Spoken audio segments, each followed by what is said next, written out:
Arden did not suspect anything of that, and actually it was 4 or 5 times that his murderers tried to get hold of him.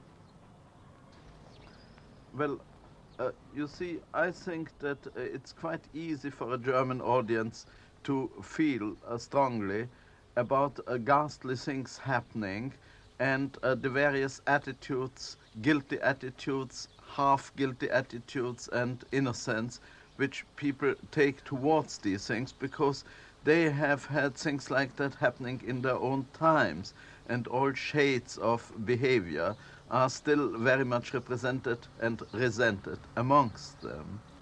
And I suppose you both feel that an opera must in any way be in some way committed to an attitude of your own. Well, I think in writing for the drama or the opera, writing music for that purpose, you do fall into the position of merely being a decorator unless you can associate yourself with specific attitudes which mean something to you from some point of view.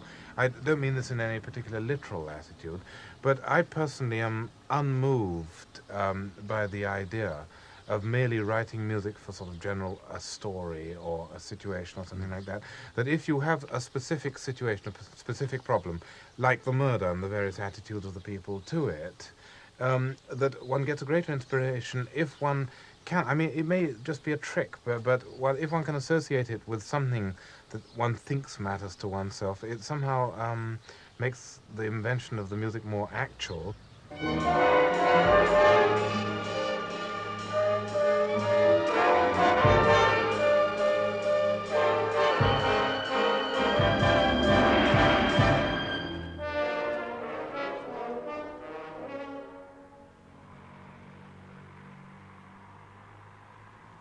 As Alexander Goehr was born in Berlin, and the Hamburg Opera commissioned Arden Must Die from him in German, I asked the General Intendant, Rolf Liebermann, whether he really did look upon Goehr as an English composer. Yes, no doubt he is an English composer. But you think that that in commissioning him you were aware that the style of composition was something that would fit in with your own notion of what is new opera? Yes, of course. I know Sandy, I don't know how many years. I knew him already when he was a boy of 13. And I watched his development. I think he is one of the great talents in England. And as we commission absolutely internationally and without any nationalistic point of view, I thought I should ask him to do something because I believe in him. That's all. Yes, yes. I only believed in him as a composer, and I thought he should try out his capacity as an opera composer. To what extent was he completely free in this choice of this story, or did you He was have absolutely free. The production by Egon Monk from German television is highly stylized, and the first act's played out as broad farce. This scene, a foggy marshland. Little cardboard clouds wave around in front of the singers as Arden, with his friend Franklin, takes the ferry on the way to London.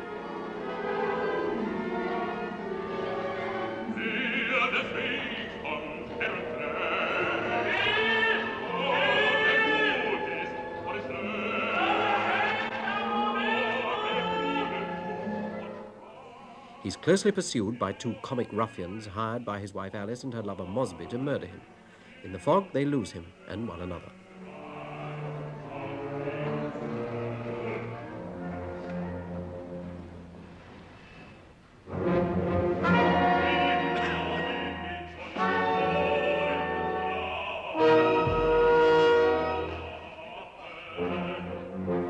It's not until the second half that one begins to feel there is a message below the surface. I asked Ron Dowd, the Australian tenor who plays the part of Mosby, how aware he was of it. Well, there is an enormous sort of double and treble meaning all the time. I mean, even reading the English libretto in this piece is an exciting thing because it has great black humor in it. And it's very unusual to find an opera in two languages, which is very apt in both of them. What do you think the German audience is going to make of these? Well, this I can't say because I'm not familiar with German audiences, but I certainly think that Goehr has made it quite plain what he thinks under certain circumstances, and he has put it into this piece. And I think perhaps that it's at least going to be surprising for them. Yeah. I think in this particular character, Mosby, who has had an association with Arden's wife, Alice, prior to Arden having been married to her, really is the man who pushes this plot along. Alice is the lady of high repute. She wants to renew the association because he's frankly apparently good in bed. But I think Mosby is not exactly a good-natured villain, but he has this smoothness.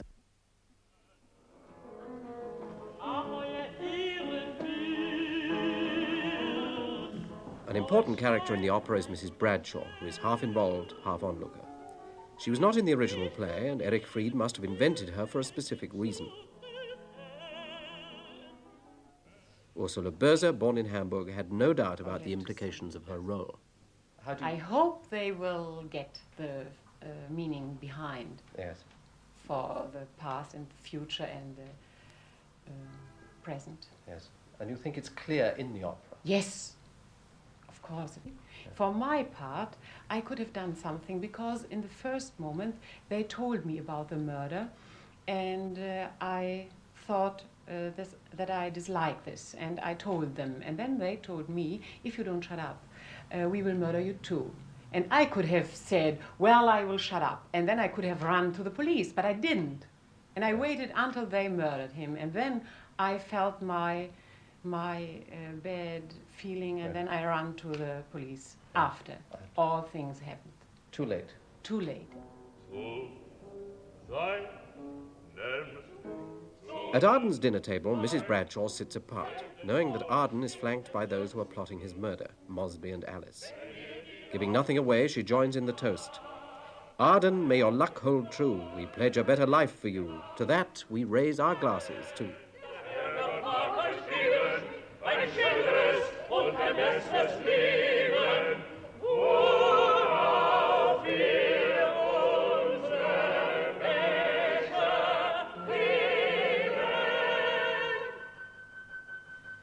Kirsten Meyer, another regular singer at Hamburg, plays Alice.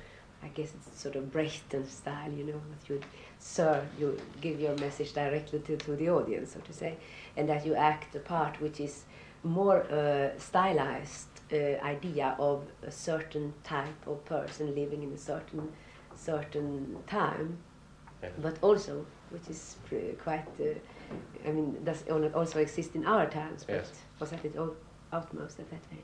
This is an important element in Brecht's attitude to the theatre, isn't it? That it should spring some sort of meaning that is alive today. Do you find that particularly in this? Yes. What is the other level, do you think? Oh, I mean, there's definitely a political meaning in it. I consider myself, as far as a musician can consider himself, as such, dealing in a very abstract language, as a political being.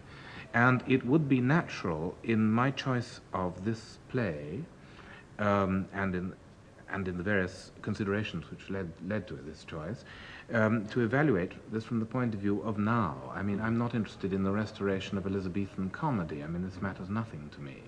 Why should it? I would like to point out, however, that neither Erich Fried or I, whether intentionally or unintentionally, consider ourselves to be racialists. And this opera is not in any way intended to be either an insult or an attack, or either political or social, at anything to do with Germany. Certain implicit German political situations are used whenever the word England occurs, substitute Germany, in fact. That is because Erich Fried is very preoccupied with German politics. But we are dealing, the kind of problems of responsibility we're dealing with are problems that could apply to us and to apply to the United States or the Soviet Union or China or anywhere else. They're problems of human relationships. And I would hate to have it thought that, you know, here was I sort of giving a kick at the German nation, because why should I? I mean, what's it to do with me? We're not intended to convince anybody of anything.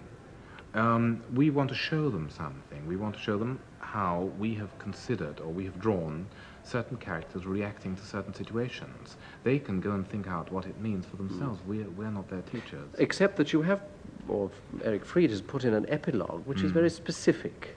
This seems to be outside the general mood of the work.